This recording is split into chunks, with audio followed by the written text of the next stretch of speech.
How you doing, YouTube family? Today is Tuesday, April the 15th, 2025. Is your man Big D, and I'm back with another one.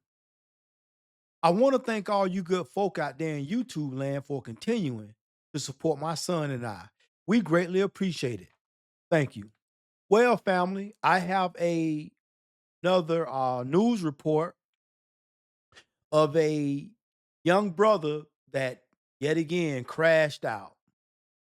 And it just seems that nowadays that these young men that get in these relationships with women and the same young men they have a baby with these women, they just seem so damn emotional, and it makes you wonder where what happened what happened to the men in this country.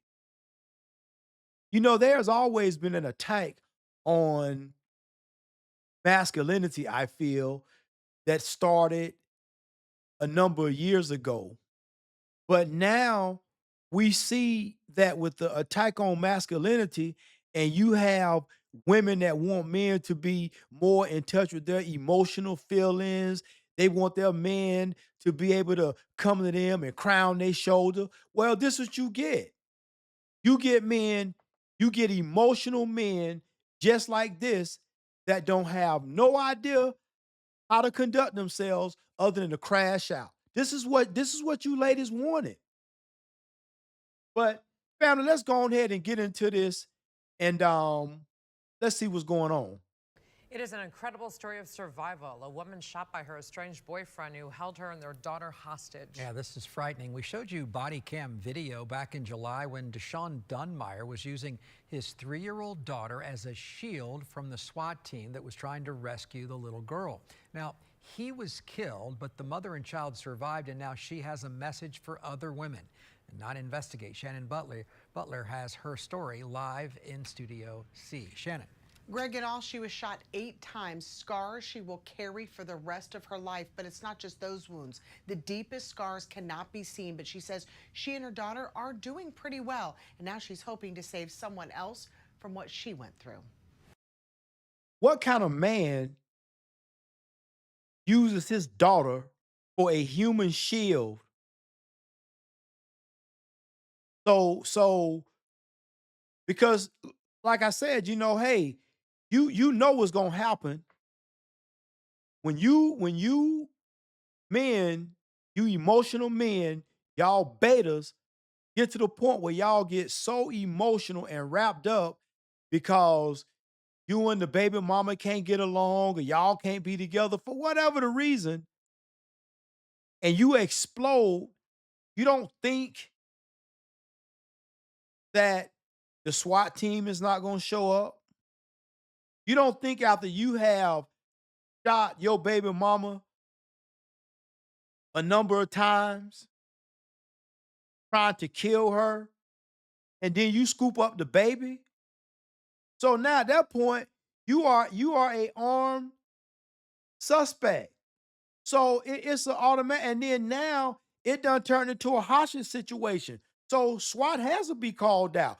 And when SWAT comes out, at the end of the day, most people don't make it out.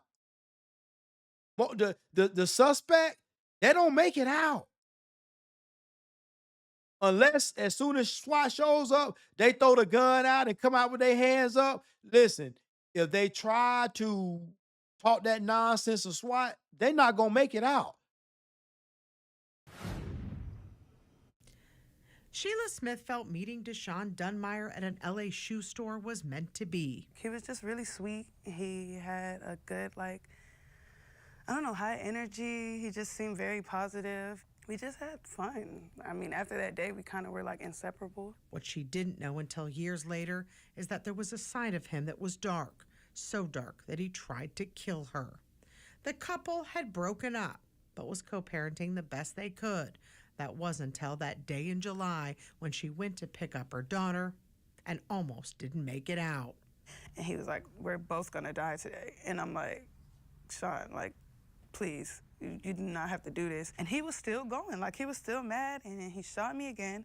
So I tried to get away from him, and that's when he shot me in my back, and I kind of like fall to the floor, and I'm like begging him, like, Sean, stop. And finally, he choked her until she fell unconscious. When she came to, she was able to escape. I knew I wasn't gonna die.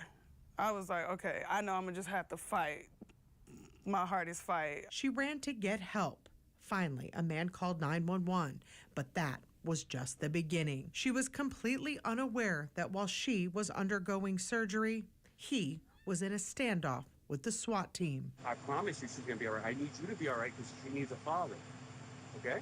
She needs her father, Deshaun. Deshaun was now holding their daughter hostage as negotiators tried to get him to surrender. Come here, sweetheart. Come here. Deshaun, don't make me do it. Deshaun, don't touch the gun and everybody will be fine. She's freaking out. Deshaun, come on, buddy. She's freaking out, dude. Scared because of you. She's scared because of you. Come on out. For 6 hours, deputies tried to get him out, but he used that little girl as a shield as she cried in the chaos. But then, in an unbelievable move, the Orange County SWAT team shot him, saving that little girl. Go, go! Come on, sweetheart. Our SWAT officers saw him holding a gun and the baby, shot and killed the man.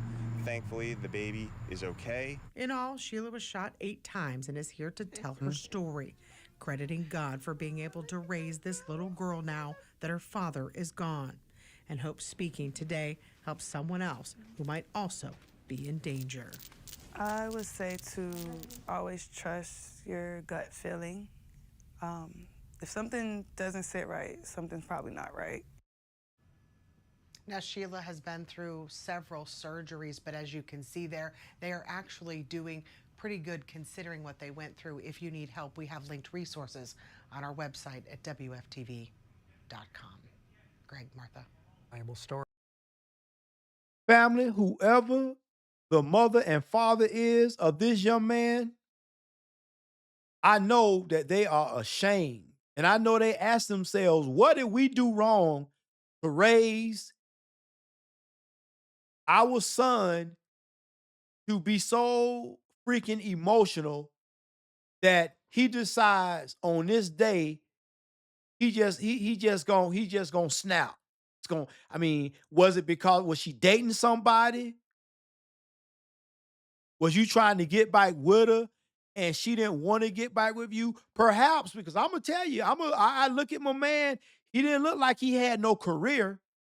He didn't look like he was trying to do something productive. So could it have been that he was a pookie? He was a little dank, a little nook on the corner, slinging dope. But see, ladies, this is yet another tale that women have to be ever so careful of vetting these men. Because you heard what the young lady said. If you have a gut feeling that something is not right, it probably isn't right. So my question is, you met this man at the shoe store. Y'all, you say ever since that day, y'all was inseparable. So basically, that's telling me, you say y'all was having fun. So everybody knows what that fun means. Everybody know what that means. Ladies, y'all got to be careful when y'all be out shopping, bumping into these dudes. And yeah, he seemed like a likable guy. He got good positive energy. And then next thing you know, now you done got pregnant from him. Now you done had a baby. Now he done got ultra possessive. And he don't want to see you with nobody. And he don't want to see nobody else, no other man raising his child, his baby. But this is what has happened to the men in this country, especially the men that's in his age group, in his generation. Couldn't have been no more than between 25 and 30. So, ladies, y'all got to do better at vetting, because there's nowhere in the world that this girl didn't know that this boy wasn't doing that positive. And he still, I mean, I don't know. I don't want to misjudge and I don't want to stereotype. But my question is, I just don't see a young man doing something constructive, working on bettering himself, working on becoming the best version of himself. I don't see him doing something like this. So, family, it's sad because I remember when Hillary Clinton and and Biden had said this, made a statement that black men were super predators.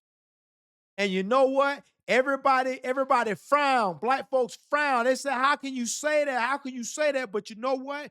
Every time you turn on the TV, you see a black man, and I'm not gonna say they all young because you got some crash outs that are in their 50s. You got crash outs in their 60s and 70s. It just seemed like black men are super predators. Not all, but the ones that fit in that category. So it appears that it was some truth to what they said.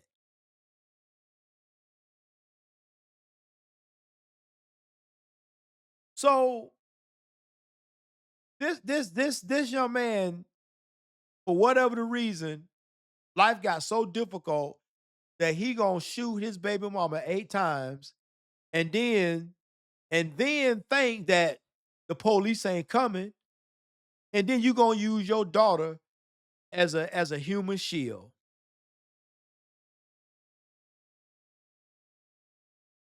Family, we are in a sad state of affairs as a people, as a culture. We are in a sad state of affairs.